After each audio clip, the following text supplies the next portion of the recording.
ನೀವು 2025ರಲ್ಲಿ ಮನೆ ಕಟ್ಟಬೇಕು ಅಂತ ಪ್ಲಾನ್ ಮಾಡ್ತಾ ಇದ್ದೀರಾ? ಹಾಗಿದ್ರೆ ನಿಮ್ಮೆಲ್ಲರಿಗೂ ಒಂದು ಗುಡ್ ನ್ಯೂಸ್ ಇಲ್ಲಿದೆ. ಅದೇನು ಅಂತ ತಿಳ್ಕೊಬೇಕಾ? ಮೊದಲು ಚಾನಲ್ನ ಸಬ್ಸ್ಕ್ರೈಬ್ ಮಾಡಿ. Hello friends, welcome to my new video. ನಾವೊಂದು ಮನೆ ಕಟ್ಟಬೇಕು ಅಂತಂದ್ರೆ ನಮಗೆ ಮೇಜರ್ ಆಫ್ ದಿ ದುಡ್ಡು ಖರ್ಚಾಗತ್ತೆ ಎಲ್ಲಿ ಅಂತಂದ್ರೆ ಮೆಟೀರಿಯಲ್ಸ್ನ ಪರ್ಚೇಸ್ ಮಾಡೋದ್ರಲ್ಲಿ. Like steels, cement, sand, tiles, granite and etcetera. ನಾವು ಯಾರನ್ನೇ ಮನೆ ಕಟ್ಟಿರೋರನ್ನ ಕೇಳಿದ್ರು ಅವ್ರು ಹೇಳೋದು ಒಂದೇ ಮಾತು, ಇಷ್ಟು ಲಕ್ಷ ಖರ್ಚಾಯಿತು, ಅಷ್ಟು ಲಕ್ಷ ಖರ್ಚಾಯಿತು, ಅಂದ್ಕೊಂಡೋಗಿನ್ನ ಜಾಸ್ತಿ ಖರ್ಚಾಯಿತು ಅಂತ. ಬಟ್ ನಾವು ಇಮ್ಯಾಜಿನ್ ಮಾಡಿ, ಅದರಲ್ಲಿ ಒಂದಿಷ್ಟು ಪರ್ಸೆಂಟ್ ನಮಗೆ ಕಮ್ಮಿ ಆಗುತ್ತೆ ಖರ್ಚು ಅಂತಂದರೆ ಎಷ್ಟು ಚೆನ್ನಾಗಿರುತ್ತೆ ಅಂತ. ರೀಸೆಂಟ್ಲಿ ನಮ್ಮ ಸೆಂಟ್ರಲ್ ಗೌರ್ಮೆಂಟ್ GST 2.0 ತಂದಿರೋದ್ರಿಂದ ನಮಗೆ ಮನೆ ಕಟ್ಟೋ ಹಣದಲ್ಲಿ ಸ್ವಲ್ಪ ಉಳಿತಾಯನ ಮಾಡ್ಬೋದು. ಅದು ಯಾವ ರೀತಿ ಅಂತ ಹೇಳ್ತೀನಿ ನೋಡಿ. ಅಂದರೆ ನಮ್ಮ ಓವರ್ ಆಲ್ ಮೆಟೀರಿಯಲ್ಸ್ ಇರುತ್ತಲ್ಲ, ಮನೆ ಕಟ್ಟೋದಕ್ಕೆ ಯೂಸ್ ಮಾಡ್ತೇವಲ್ಲ, ಆ ಮೆಟೀರಿಯಲ್ಸ್ ಮೇಲೆ 3-4% ರೇಟ್ ರೆಡ್ಯೂಸ್ ಆಗಿದೆ.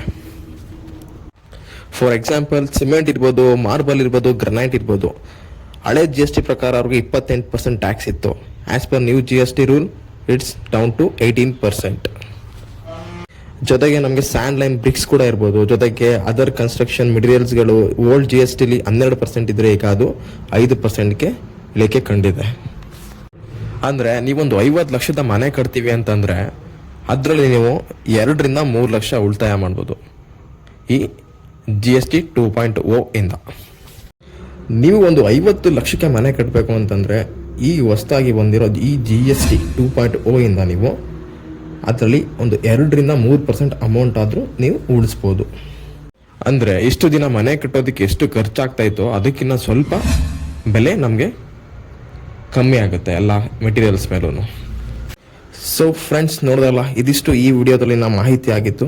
ಇಫ್ ಇನ್ ಕೇಸ್ ಏನಾದರೂ ನಿಮಗೆ ಎಲ್ಲ ಮೆಟೀರಿಯಲ್ಸ್ ಮೇಲೆ, ಅಂದರೆ ಪ್ರತಿಯೊಂದು ಮೆಟೀರಿಯಲ್ ಮೇಲೆ ಎಷ್ಟೆಷ್ಟು ಉಳಿತಾಯ ನಾವು ಮಾಡ್ಬೋದು ಅದ್ರ ಕ್ಯಾಲ್ಕುಲೇಷನ್ ನಮಗೆ ಗೊತ್ತಾಗಬೇಕು ಅಂತ ಏನೋ ನಿಮ್ಗೆ ಅನಿಸಿದ್ರೆ ಕಾಮೆಂಟ್ ಸೆಕ್ಷನಲ್ಲಿ ನೆಕ್ಸ್ಟ್ ವಿಡಿಯೋ ಅಂತ ಅಪ್ಲೋಡ್ ಮಾಡಿ. ನಾನು ಪಾರ್ಟ್ 2 ಕೂಡ ವಿತ್ ಕ್ಯಾಲ್ಕುಲೇಷನ್ ಅಪ್ಲೋಡ್ ಮಾಡ್ತೀನಿ.